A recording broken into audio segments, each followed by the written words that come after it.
Manipulators don't need power, they borrow yours, and they do it by making you believe that resistance is selfish, overreactive, or crazy. Today, we expose their script. Most people believe manipulation is loud, aggressive, and obvious. But the most dangerous form of manipulation is silent. It doesn't force you, it convinces you. It doesn't demand obedience. It makes you choose obedience while believing it was your own idea. Manipulators rewrite your inner dialogue, reframe your emotions, and slowly turn your mind into a battlefield where your own thoughts work against you. This isn't just psychology, it's warfare disguised as conversation. And those who do not study it walk willingly into traps designed to drain their confidence, their identity, and their will to stand firm.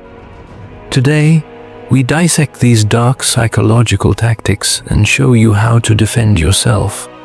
Not with emotional outbursts, but with cold, calculated awareness. 1. Manipulators don't attack you. They reprogram your perception of yourself. A skilled manipulator does not begin by confronting your beliefs. They begin by altering your relationship with your own thoughts. Because if they can distort how you see yourself, they no longer need to force you into submission. You will voluntarily reshape yourself to fit their agenda. Most people imagine manipulation as someone telling you what to do. But real manipulation is far more subtle. It's when someone convinces you that your own instincts are wrong, that your reactions are irrational, that your perception cannot be trusted unless it is verified by them first. Watch how manipulators move. They don't attack your actions, they attack your confidence in making those actions. They plant quiet seeds in your mind. Are you sure? Maybe you're overthinking it. Everyone else seems fine with it. These phrases are not innocent, they are a calibration tool. Each question is a small twist on your internal compass, shifting your trust away from yourself and toward them. Over time, you begin to hesitate before speaking, thinking, or acting, waiting for their silent approval even when they are not in the room. That is when manipulation is complete. The chains are no longer visible because they exist in your self-doubt. A manipulator's greatest achievement is when you start editing yourself. They don't want to control your decisions directly. They want you to filter your own decisions through their lens. You begin to think, what will they say if I speak like this? Will they call me dramatic? Will they think I'm insensitive? You start shrinking your expression, adjusting your tone, editing your boundaries, all to avoid the punishment of their disapproval or the reward of their prey. This is not compromise. This is identity rewrite. Manipulators are architects of emotional dependency. They will subtly reward compliant behavior and quietly withdraw warmth whenever you display independence. They don't punish you loudly. They make you feel distant, guilty, uneasy, like you have done something wrong without understanding what it is. This vague emotional discomfort is intentional. It keeps you chasing clarity, always trying to realign yourself to regain their approval. In that chase, your original sense of self erodes. You become an echo of their expectations. And here is what most victims never realize. Manipulation does not start with dominance. It starts with admiration. Many manipulators begin by praising your strength, your uniqueness, your intelligence. They mirror your values, your language, your world. They make you feel deeply understood. And once they establish that emotional bridge, they begin the rewrite slowly. They transition from you're strong to you're strong, but sometimes you go too far. From you're smart to you're smart, but your thinking can be a bit extreme. Notice the pattern. Validation wrapped around quiet correction. They lower your guard with praise, then reshape your identity with subtle doubt. By the time you notice, your self-image has already shifted. This is why those who are starving for external validation become the easiest targets. If someone needs to be seen as good, kind, or reasonable, a manipulator will weaponize that need. They will hint that your boundaries make you selfish, that your clarity makes you harsh, that your refusal makes you unkind. And if you fear being seen negatively, you will abandon your instinct to preserve your reputation in their eyes. That's how manipulators win. They don't overpower you, they make you betray yourself. Look at how arguments with manipulators feel. You walk in confident in your truth, but moments later you find yourself confused, defending points you never meant to argue, apologizing for emotions you were justified in having. That confusion is not accidental. It is engineered. Manipulators do not debate to resolve. They debate to destabilize, because once destabilized, you become easier to mold. This is the first law of dark psychology. Before they control your actions, they must first alter the way you interpret your own thoughts. If they can corrupt your inner narrative, they control you without ever giving a direct command. The battlefield is not outside. It's in the conversation you have with yourself after speaking to them. 2. Emotional hooks are their primary weapon. Manipulators understand something most people never realize. Logic is difficult to override, but emotion can be hijacked with a single sentence, a single facial expression, even a calculated silence. They observe you, studying your emotional triggers, not to understand you, but to locate the exact buttons that make you react. Once they discover which emotions steer your behavior, guilt, shame, fear of abandonment, desire for approval, they craft their words and expressions like a surgeon uses a scalpel. They don't have to control your mind if they can control the emotions that drive it. Watch how they frame things. They never say, "Do this because I want you to." They say, "I just thought you were more loyal than that. I didn't expect you to be this cold. I thought you understood me better." Or the classic, "I never thought you would be the one to disappoint me like this." These are not statements. They are emotional hooks. Each one is designed to attach to your sense of identity. They make you feel like your refusal or independence is a moral failure. They shift the narrative so that your boundaries are seen as cruelty, your reason is painted as insensitivity, your distance is labeled as betrayal.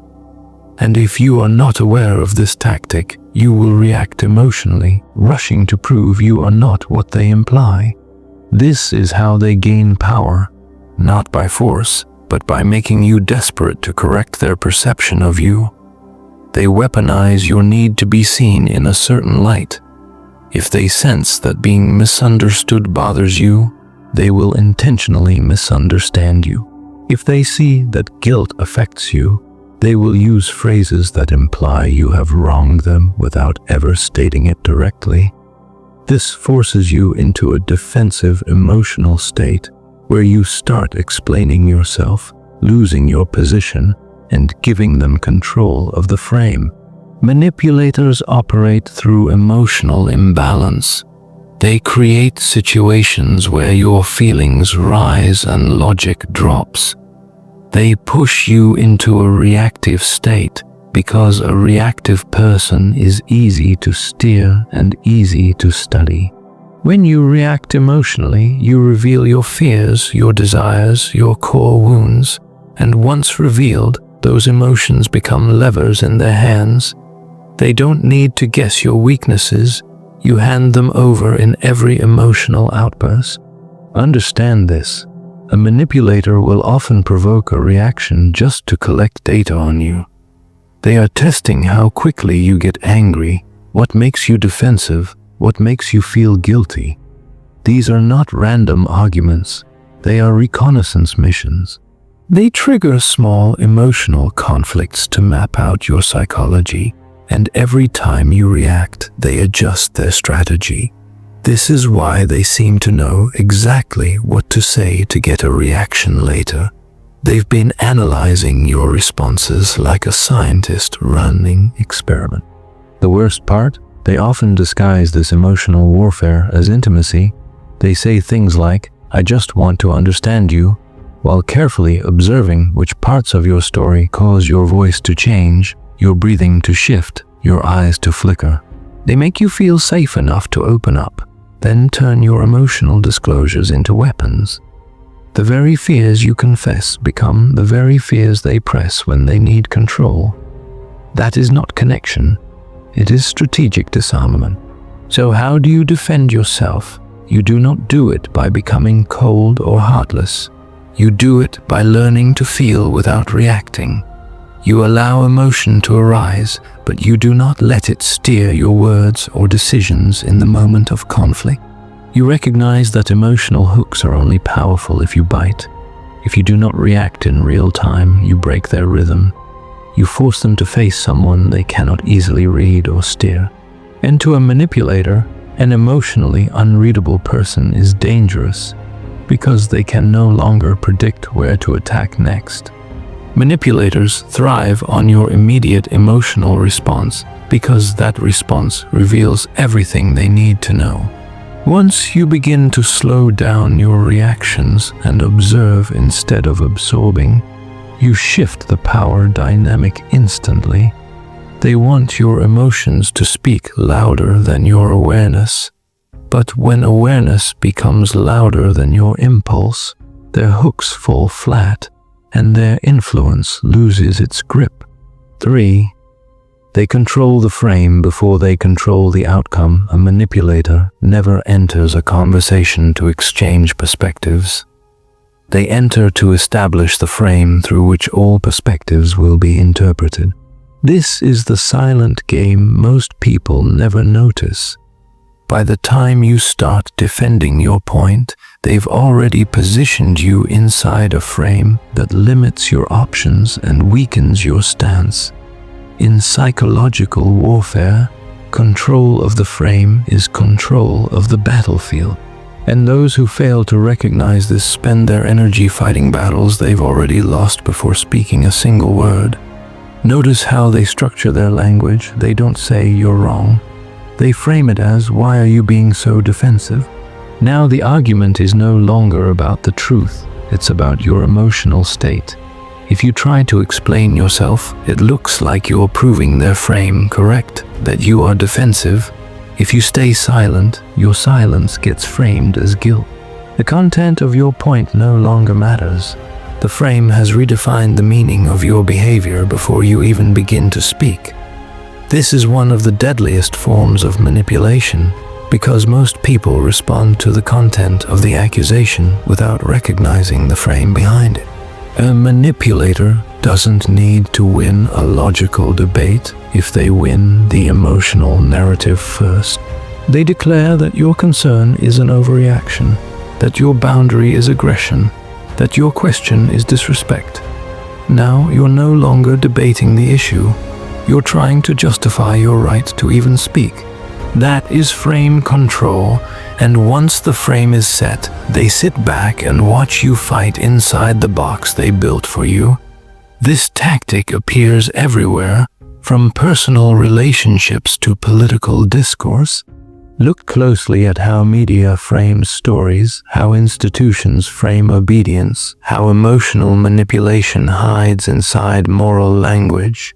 They don't say, "Obey this rule because we want control."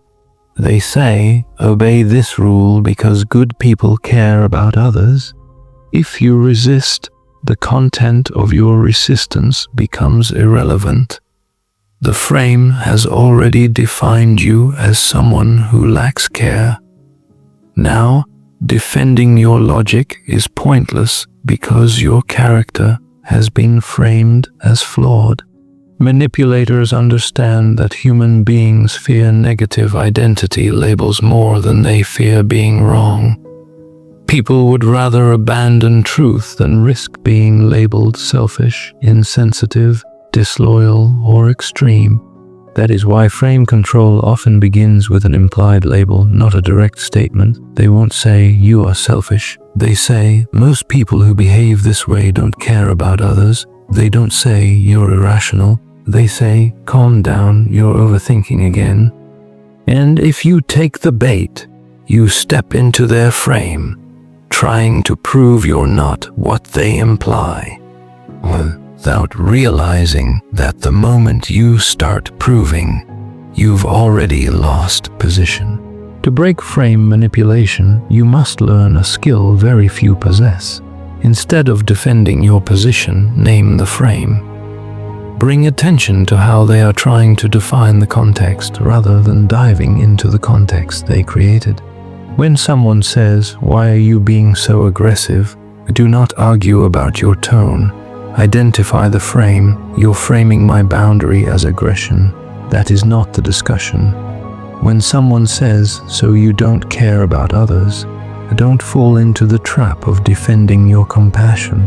Identify the tactic. You're using guilt to control this conversation.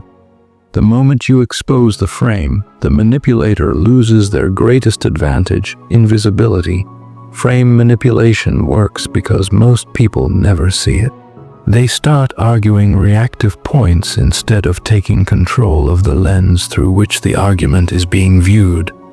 Once you control the lens, you control the interpretation, and interpretation shapes outcome more than facts do.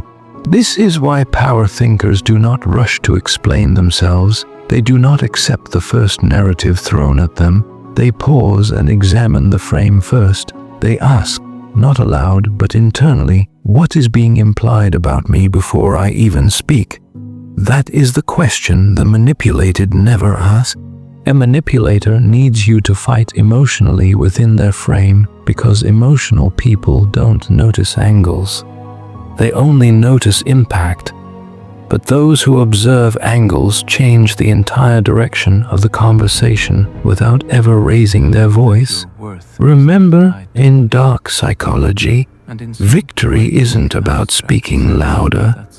It's about ensuring that even silence belongs to your frame. For defense doesn't begin with resistance. It begins with calm observation. Most people believe self-defense against manipulation means arguing back, proving their point, or exposing the manipulator immediately. But that instinct to react is exactly what manipulators rely on. They push you emotionally because they want you to respond impulsively, revealing your mindset, your logic, your wounds. In that reaction, you become transparent while they remain unreadable. True defense does not begin with resistance. It begins with stillness. Calm observation is the first shield against psychological control. Because what you do not react to, you do not reveal yourself to. Think of manipulation as a test. Every time someone tries to hook your emotions, frame your character, or twist your perception, they are not just trying to win in that moment. They are scanning your internal map. The moment you react emotionally, you confirm which area of your identity is fragile. If you rush to defend your kindness, they learn kindness is your weak spot. If you rush to prove you're not selfish, guilt is your trigger.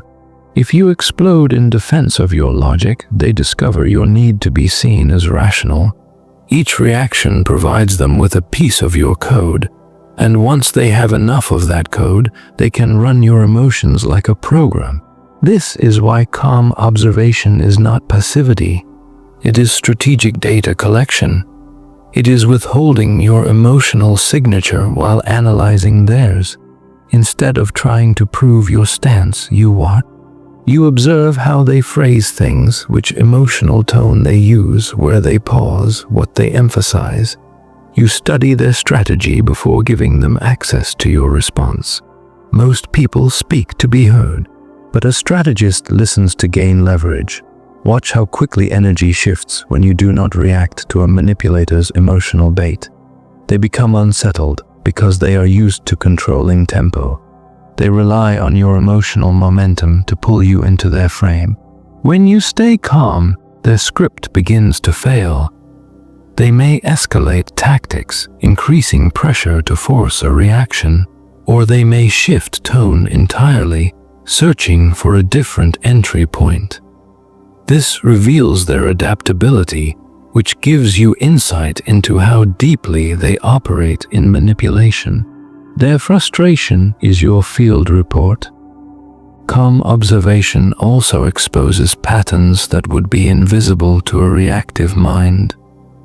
When you are calm, you notice repeated phrases, recurring guilt triggers, subtle tone shifts used to control rhythm. You begin to see that manipulators follow psychological scripts like actors in a play.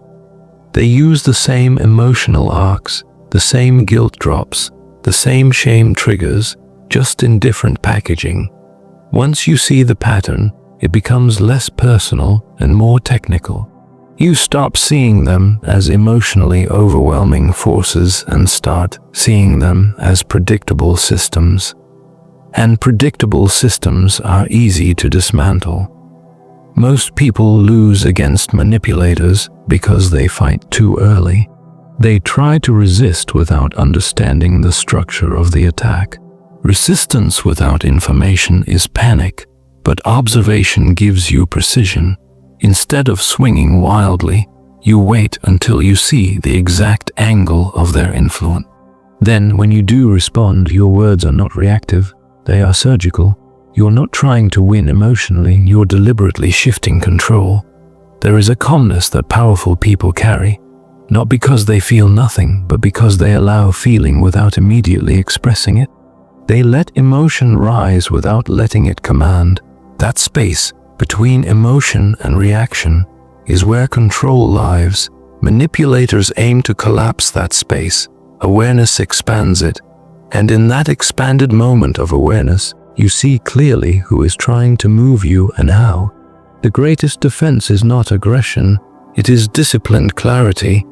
When you train yourself to witness a manipulator instead of engaging them instantly, you keep your frame intact. You stop being pulled into their emotional gravity. You become a still point in a conversation built on chaos. And stillness in the face of manipulation is not weakness. It is dominance in its most quiet and lethal form. When you begin to see manipulation not as random cruelty, but as a structured psychological system, everything changes. You stop reacting blindly to words and start observing patterns. You recognize that manipulators do not simply argue, they engineer perception. They do not fight head-on. They attack the unseen areas of your identity, the places where you still seek validation, where you still fear judgment, where your confidence has cracks. But once you understand how they target those cracks, you begin to seal them, not with aggression, but with awareness. This awareness makes you unplayable. You no longer defend yourself emotionally just because someone implies you should. You no longer rush to explain, justify, or prove your worth to anyone attempting to steer you through guilt or framed accusations. Instead, you watch, you analyze, you hold your frame like a blade. And that quiet control, that refusal to be pulled into emotional obedience, is what sets true power thinkers apart from those who are easily rewritten. Most people will continue to fall for the same tactics because they still believe defense means fighting loudly. But real defense begins long before that moment. It begins in the silence where you choose to observe instead of absorb, where you choose to understand rather than react. That is the moment manipulation loses its grip, not when you overpower it, but when you no longer provide it fuel. A mind trained to see the game cannot be forced into playing it.